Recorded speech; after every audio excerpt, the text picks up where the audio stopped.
Hey, what's up everyone? Wolfman here, and today I am finally getting back into the habit of doing reviews on LEGO Star Wars sets, and as what the title of this video would say, I am doing a review on the Rebel A-Wing versus Darth Vader's TIE Advance from Star Wars Rebels.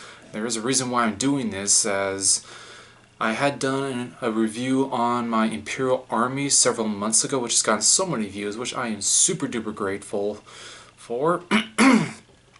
And since I'm doing this 2-pack set, which I was quite fortunate to get because it had retired by the time I had bought it.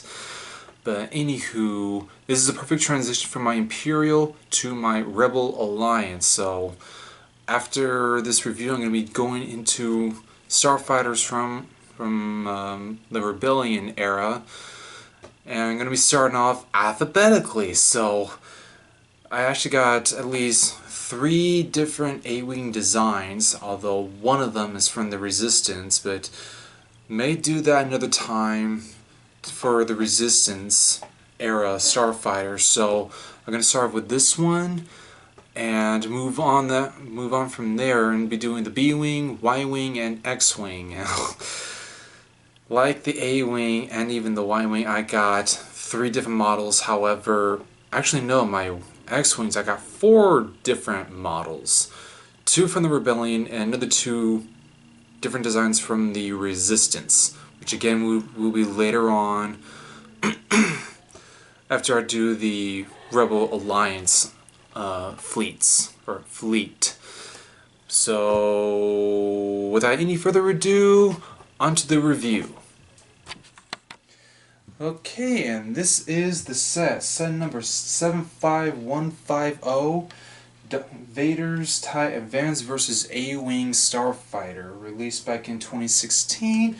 It has 702 pieces and comes with 4 minifigures, including Darth Vader, Grand Moff Tarkin, Sabine Wren, and a female A-Wing pilot. I will post up photos of all 4 of them on the screen right now so you guys can get a full look at them. And they do have some unique features, like Darth Vader without his, as you can see in the photo here, he has the, I don't know which version of that studded head he has, but I think it's basically the traditional look. From what I can understand, I don't know if these guys also have have dual faces, but if so, then the photos would be here. But yeah, that's just the minifigs, and they do come with their own weapons. I mean, Sabine does come with her double blasters, Vader with his lightsaber, and I believe both of these, the other 2, also come with their own weapons. So. And I really do like the detailing on these guys, and even Tarkin's more updated look compared to one of his last ones. I don't know exactly which one that would be, either from the Death Star or even some older sets. Anywho, all figures do have printing on the backs as well, as seen by the photo, and. Yeah, I just like the fine detail, especially with Sabine Wren's hair and the A-Wing pilot's detailed look on her helmet, as well as the textured look on Moff Tarkin's hairpiece as well. And I believe that's it for the minifigures. So onward to the actual sets, and I'm going to start with Darth Vader's TIE Advance, and this is a pretty small model. It's not as big as I thought it would be, but then again, if anyone who's seen A New Hope, you can see how small in the trench run scene. You can see just how small in stature Vader's TIE fighter is compared to the other 2 accompanying him when they were going down the trench in the Death Star. But anywho, this is a well put together set. I don't know how many pieces this one consists of, but it does come apart, and both wings can be removed for easier storage, and the wings can also be flattened out, like so. So there's some articulation there. And the cockpit also opens up here and here. You can actually fit Vader in there. do a photo of that here. And I actually do like the dual functions of the cockpit, and I think they've replicated that for several other TIE fighters. Yeah, that's just the front view. It does come with the spring-loaded launchers, missile launchers, which I don't have. I don't normally keep them in there because they're just going to go off at any moment when I got them stored away. Yeah, side view of the wing, which is the same on the other side, so it's so it is symmetrical in a few ways. There's the top view. Let me just open up the wings here, so you can get a good look at what the top of it looks like without the wings obscuring the view. And of course, we got the rear of the fighter as well, which is a nice touch, which I like. And of course, you got the bottom as well, not really as impressive as the bottom, but down here there's a couple of Technic pieces where you can actually launch the spring-loaded missiles from. It's part of that's how you do the function. And as far as the color scheme, it's a lot better than some of its predecessors of this model. Instead of the blue and I think even black aesthetic, which was hard for its time, but I find this color scheme more accurate with the actual model of the starfighter that you would see later on in other series, including Star Wars Rebels. And yeah, I actually do like this sucker. I don't ever want to take this one apart. And ironically, this is my one and only Darth Vader's TIE Fighter. I don't have any other variants of it ever. So this actually is my legit first ever. In fact, it's actually my first ever Imperial TIE Fighter. Period, basically. So that's kind of a funny kick to that, because I barely got any original trilogy sets. I only got invested during the Clone Wars. So aside from that, but yeah, this is a well put together starfighter. It's a shame that it's retired, and has been retired for 6 years along with the A-Wing. And I think at this point, I think we'll switch over to the A-Wing, and like the TIE Fighter, or Vader's TIE Fighter, this is my first ever A-Wing, and I really wasn't a big fan of it at first, but over time it's actually grown on to me, and I actually love the A-Wing. I mean, it's a well-rounded fighter, and even the other models compared to this sucker, they've actually gotten a little bit longer over time, from this sucker to the Rebel Alliance A-Wing to the Resistance A-Wing. Each one is actually a little bit longer than the next, which is quite the funny quirk. I don't know if the designers had that in mind, but rather interesting, and also rather amusing, at least in my opinion. But anyway, this is a well put together fighter, and I actually love the side mounted guns, which do have articulation. They do go around 360 degrees, and I actually love the thruster design on this. I mean, I actually enjoyed this piece quite a lot. In fact, I used it for my Crossguard Starfighter. If you didn't see that review for Mock Mondays, for my Mock Monday review series, feel free to go back and check that out, because I actually used a piece like this in different colors to build that Starfighter, including the Vanguard. So yeah, I love this well-used piece, and they used it in a lot of other sets, but I love using it. So it's awesome that they actually threw it in this design, and it's well put together, and it does.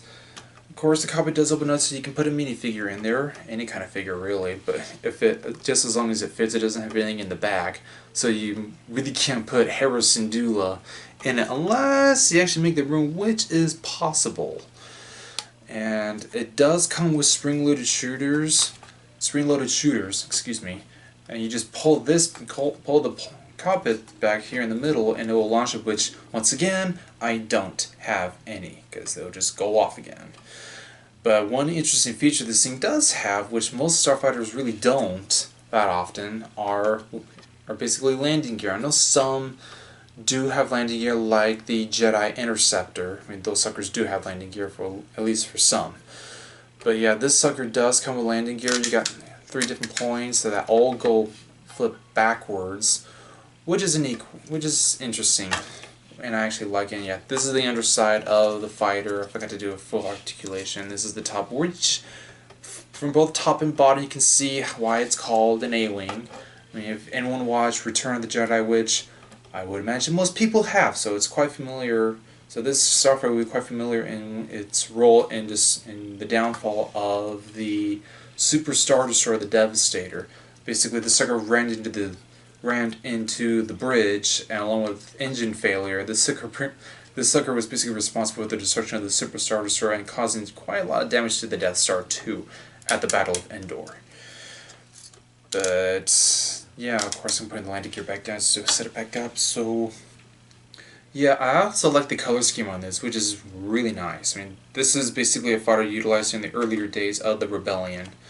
So it's not the same red and white, which you'll see events, which may be the next review. may do a review on that sucker as well, and I will use this as another comparison.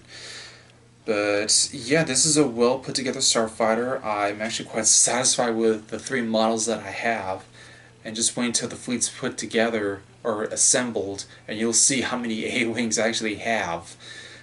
And yeah, I believe that's it. I wish I knew how many pieces this sucker was, just like the TIE Fighter. But, oh well, I'm not going to take it apart just to do the count piece. But, yeah. These are well put together starfighters and came with some really awesome minifigures. And if I got to mention, the Darth Vader from this set was my first ever actual Darth Vader minifigure. Definitely worth the wait. And I wish I could suggest you guys anyone to go out and get this set, but again, this is a set that has been retired for many years.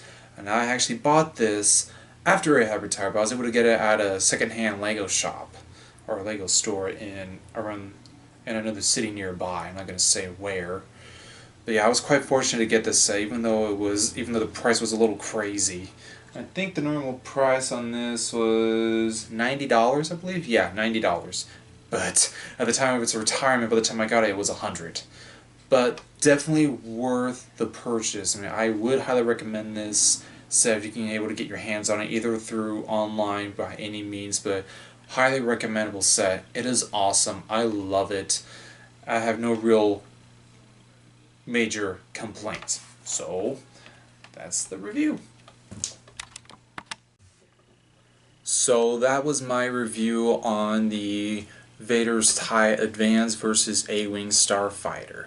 If you liked that video, please feel free to leave a like and leave a comment. I like to hear some feedback from anyone who comes across this channel, and if you do, welcome, even though it's at the end of the video. And if you want to see more, feel free to come join the Wolf Pack by hitting the red subscribe button down below for more content and for more reviews that are going to be coming in the following months, probably stretching into next year. I got a load of sets I'm going to be doing more reviews on, and this is the perfect transition into my Rebel Alliance. I'm going to be going onward to doing the Rebel Alliance A-Wing, which is a little bit different than the A-Wing in this set, but definitely worth looking into if anyone who is interested.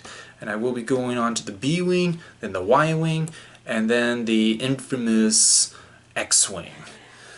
So yeah, tune in for that, and all that's left to me to remind you that Jesus loves you more than Elmo and Barney, and I'll see y'all next time.